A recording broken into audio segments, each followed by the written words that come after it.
If the person who shattered you also awakened something you didn't know existed, Carl Jung would tell you that wasn't coincidence. He called it the sacred wound. The relationship that destroys your false self so your true self can finally emerge. You loved them in a way that made no sense. They hurt you in ways you're still processing. And yet, something in you knows that meeting them changed the entire trajectory of your soul. But what Jung discovered about why certain people have to break us first reveals a truth most will never understand. You know exactly who this is about. The person who entered your life and dismantled everything you thought you knew about love, about yourself, about what you were capable of feeling and surviving. The one who saw you in ways no one else ever had, who touched something so deep in you that even now, after everything, you can still feel where they reached. And then they destroyed you. Not with clean cruelty, not with simple betrayal, but with the kind of psychological devastation that left you questioning your sanity, your worth, your ability to trust your own perception of reality.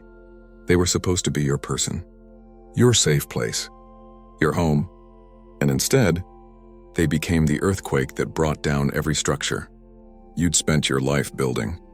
You've spent months, maybe years, trying to understand it, trying to make sense of how someone who felt so right could do so much damage, trying to reconcile the depth of the connection with the depth of the pain, and every explanation you find feels incomplete. Narcissist, twin flame, karmic, trauma bond. None of them quite capture the full truth of what happened. None of them explain why this particular person, this particular devastation had to occur. But Carl Jung understood something about these relationships that changes everything. He taught that certain people enter our lives not to complete us, not to save us, not to give us the love story we've been waiting for. They enter our lives to break us open, to dismantle the false self, to force us into a confrontation with our own shadow that we would have avoided forever if we'd had the choice. Jung called these encounters sacred wounds, relationships that feel like destiny because they are. Not destiny in the romantic sense, but destiny in the psychological sense. They were always going to happen, because your soul needed them to happen, because the version of you that existed before this person was never going to do the deep work required for individuation, because you needed to be shattered to be remade. And the person who broke you wasn't your enemy. They were your mirror, your initiation, your catalyst. But what Jung discovered about why this had to happen, about what these relationships actually are, and about what they leave behind in you goes deeper than anything you've heard before. Before we go further, you need to understand what Jung meant by the sacred wound, because it's not what popular psychology has reduced it to. A sacred wound is not just trauma. It's not just pain. It's not something that happened to you that you need to heal from and move past. A sacred wound is a psychological rupture that breaks through the ego's defenses and forces the unconscious into consciousness. It's the moment when everything you've repressed, everything you've denied, everything you've hidden from yourself comes flooding to the surface because you no longer have the strength to hold it back. And the person who delivers that wound, the one who breaks you, is what Jung called a psychopomp, a guide between worlds, between the conscious and unconscious, between who you were and who you're becoming. They don't guide you gently. They don't hold your hand. They don't make it safe or comfortable. They push you into the abyss, and then they leave you there. Because that's the only way the transformation happens. That's the only way you meet the parts of yourself you've been running from your entire life. That's the only way the false self dies and the true self emerges. Jung taught that individuation, the process of becoming whole, requires descent. It requires facing your shadow. It requires meeting the rejected, exiled, disowned parts of yourself and integrating them into consciousness. But most people will do anything to avoid that descent. They'll build entire lives around not having to feel their pain, face their wounds, acknowledge their darkness. And so the psyche finds another way. It sends someone who will trigger everything you've been avoiding. Someone who will activate every wound, every fear, every unhealed place inside you, someone who will make it impossible to keep running. That person was your soulmate, not in the way you thought, but in the truest, most devastating sense. They came to shatter your illusions, to expose your shadow, to force you into the underworld where the real work happens. And they had to break you first, because you would never have gone willingly. But there's something even more specific about why it was this person and not someone else that had to deliver this wound. Here's the first truth about why your soulmate broke you. They mirrored your disowned self. Jung spent decades teaching about projection, the psychological process where we take parts of ourselves we can't accept and project them onto other people. We project our shadow, the dark parts we've repressed, and we project our light, the powerful parts we're too afraid to claim. And when you meet someone who carries a strong projection for you, when they seem to embody everything you've been searching for or everything you fear, that's not actually about them. That's about you seeing yourself reflected back through another person. This is why the connection felt so intense, so immediate, so undeniable. You weren't falling in love with them. You were falling in love with the parts of yourself you saw reflected in them. The parts you'd exiled, the parts you'd been taught were unacceptable, the parts you didn't even know existed. Maybe they embodied the freedom you'd denied yourself, the wildness you'd repressed, the depth you'd learned to hide, the rage you'd been taught to suppress, the sensuality you'd been shamed for, the power you were too afraid to own. And being near them felt like coming home, because you were unconsciously recognizing yourself, the self you'd abandoned to survive, the self you'd buried to be loved, the self you'd split off to fit in. But here's where it gets devastating. Jung taught that when we project our disowned self onto another person, we give them our power. We make them responsible for our wholeness. We need them to be what we won't let ourselves be. And that need creates an obsessive, consuming, desperate kind of attachment. Because unconsciously, you believe that losing them means losing those parts of yourself forever. This is why the relationship felt like life or death. Why the thought of them leaving created panic. Why you tolerated things you never thought you would. Why you lost yourself trying to keep them. You weren't just afraid of losing a person. You were afraid of losing access to your own disowned self. And when they broke you, when they left or betrayed or destroyed the connection, they weren't just taking themselves away. They were forcing you to take back your projection, to reclaim what you'd given away, to become what you'd been seeing in them all along. Jung called this the withdrawal of projection.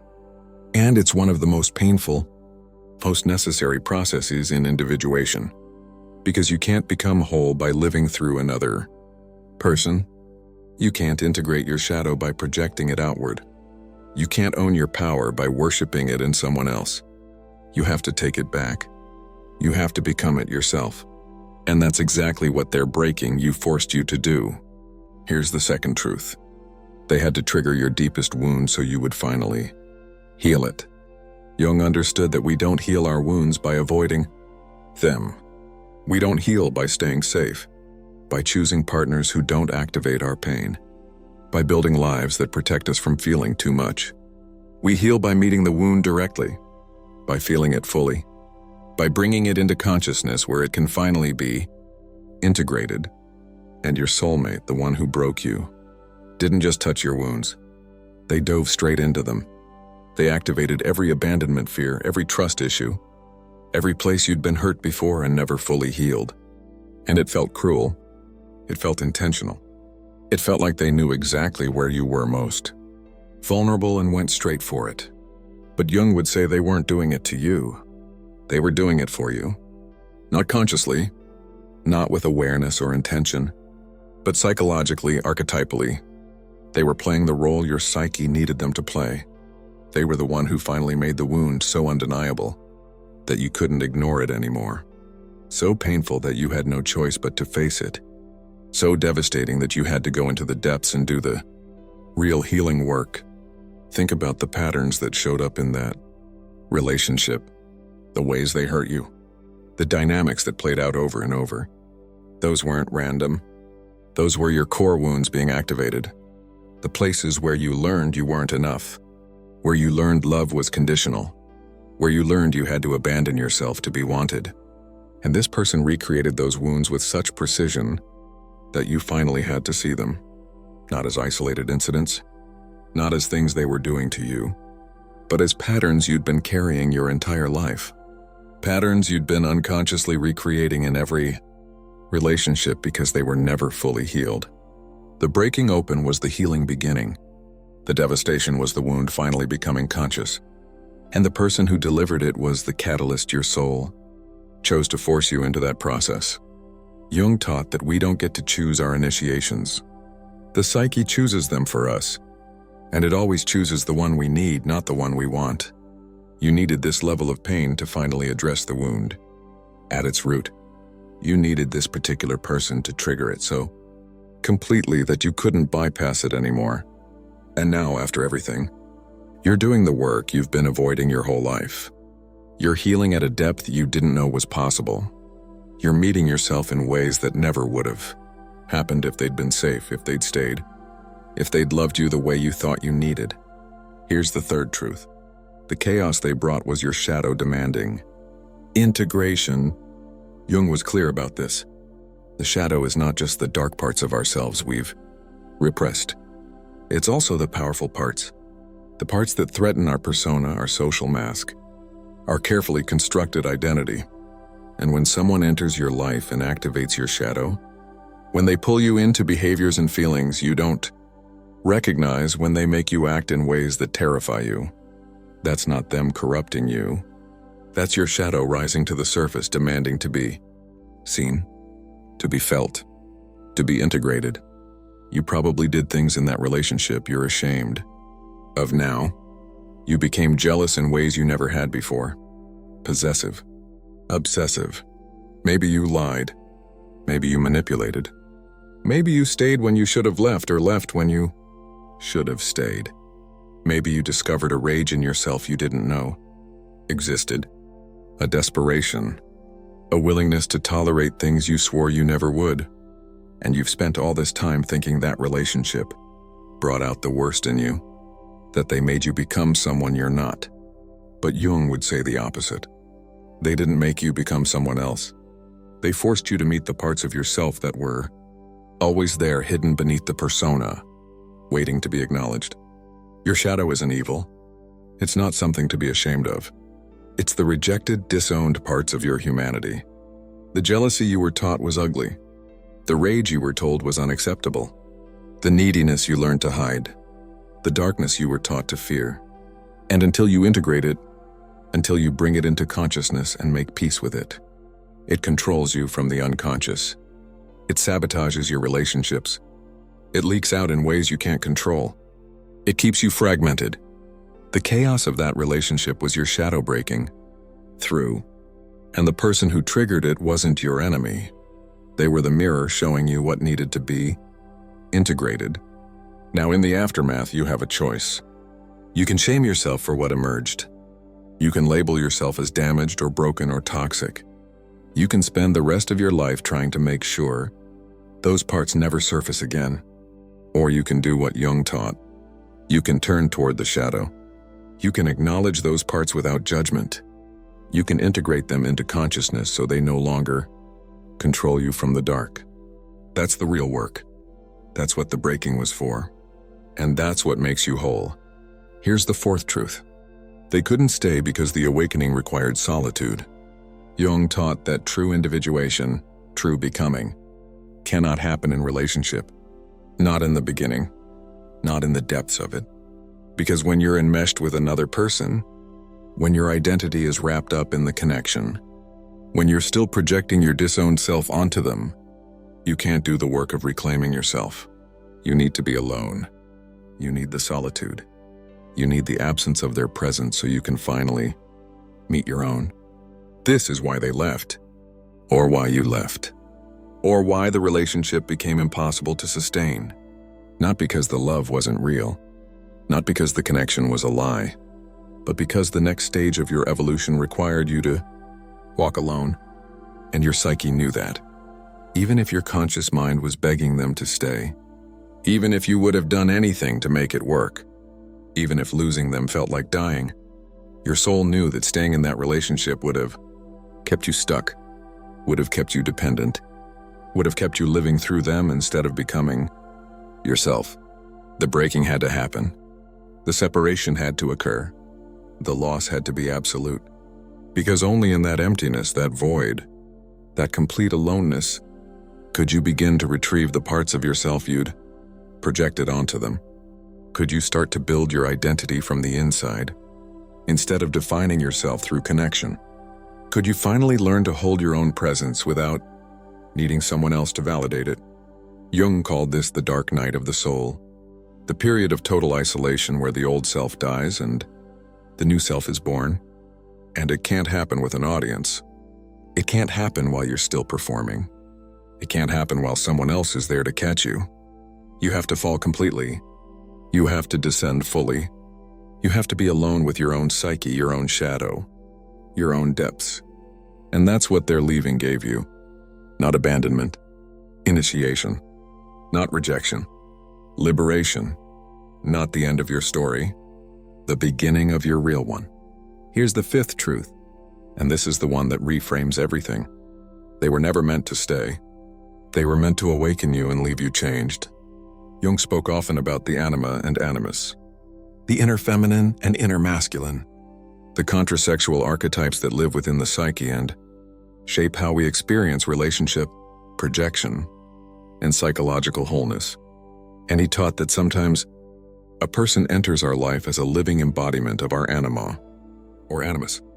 They activate something so deep, so primal, so archetypal that the connection transcends normal human relationship.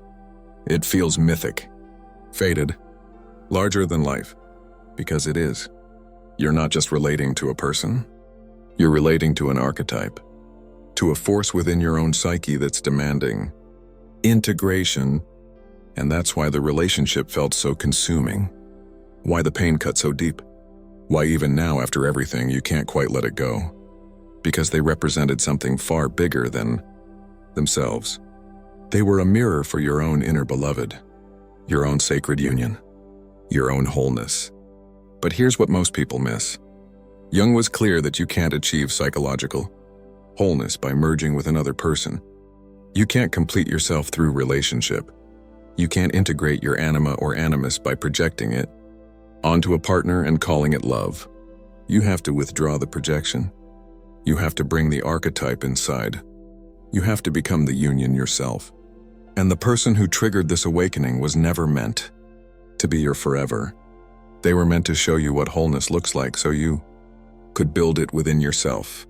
They were the initiation, the catalyst, the psychopomp guiding you from one stage of consciousness to another.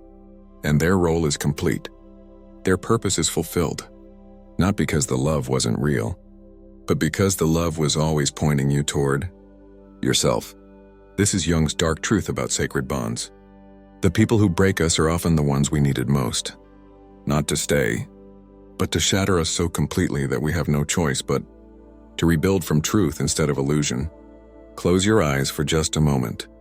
Feel the weight of everything that relationship took from you, the innocence, the illusions, the version of yourself who believed love was supposed to be easy.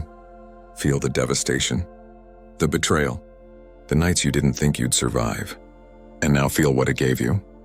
The depth you didn't know you had, the strength you didn't know you possessed, the parts of yourself you never would have met if they hadn't broken you open.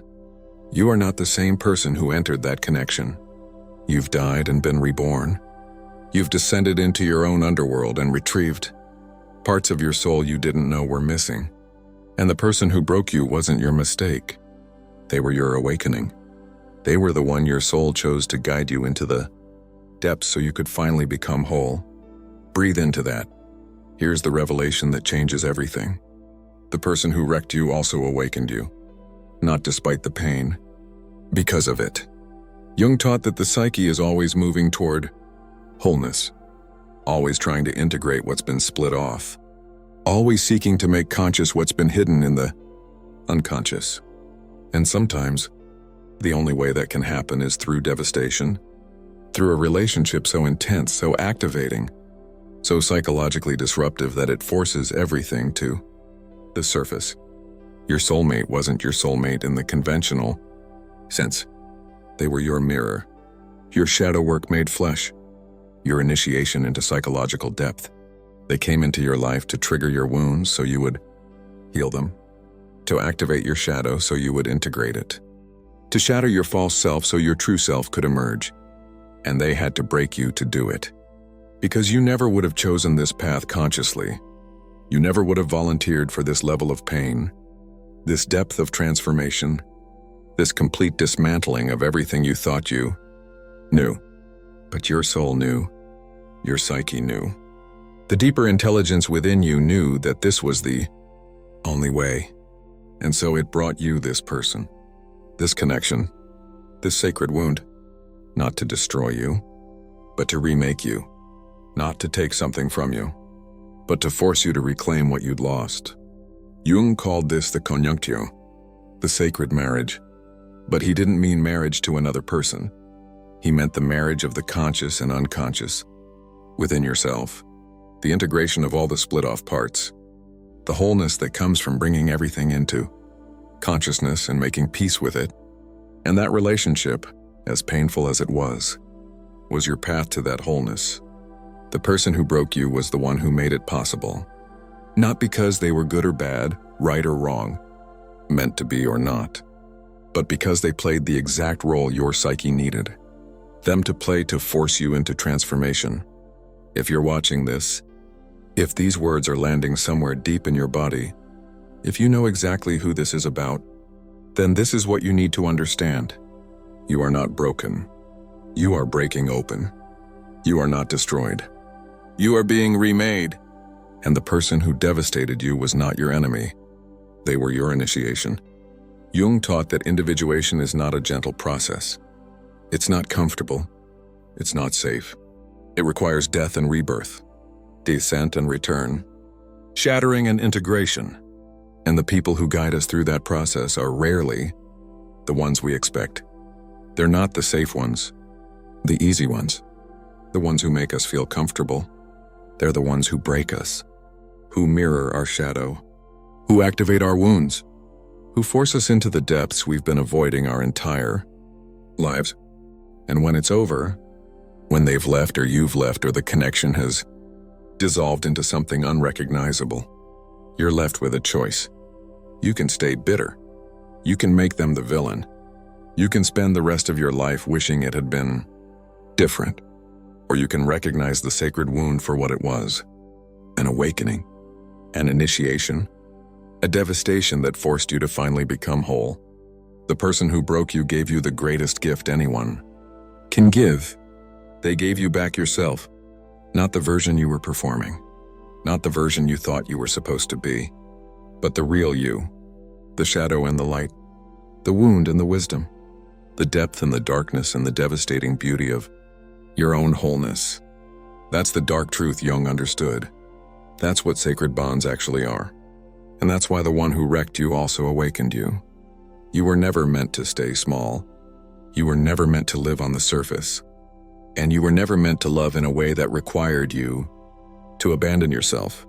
The relationship that broke you taught you that. It forced you into your depths. It made you meet the parts of yourself you'd been running from. It initiated you into a level of psychological and spiritual awareness most people will never reach. And the person who delivered that initiation is gone now, or distant, or changed into something unrecognizable. Not because the connection was false, but because its purpose is complete. They've played their role. They've delivered the wound. They've forced the awakening. And now the work is yours. The integration is yours. The wholeness is yours to build from the inside. Take what resonates, leave what doesn't. But know this, the ones who were meant to find this message have already found it. And if it reached you, it's because you're ready to finally understand what that relationship really was. If this felt like truth, the next one will feel like home.